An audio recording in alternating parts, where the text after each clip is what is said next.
यस्तै चलिरहेछ। अब अहिले ठ्याक्कै हामी केही अघि कि पार्कमा छौँ छन चाहिँ, तर उतातिर भन्दा अलि यतातिर हरियो राम्रो रहेछ ठाउँ पनि। टक्क हाम्रो एउटा त्यो जिम्रोखोला डाँडा छ।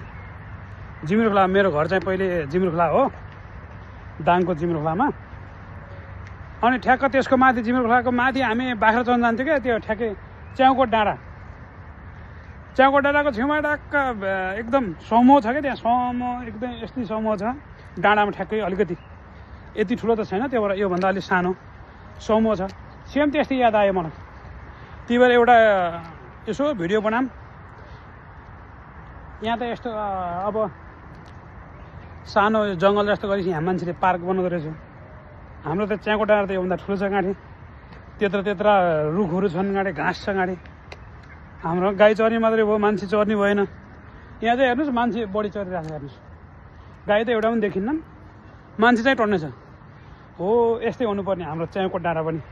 च्याउको डाँडा भन्छ होइन, हाम्रो त्यो च्याउको डाँडा त नि हाम्रो घरमाथि डाँडामा च्याउको डाँडा त्यस्तै, यहाँ सेम त्यस्तै छ। ल घुम्नलाई एकदम स्पेसल।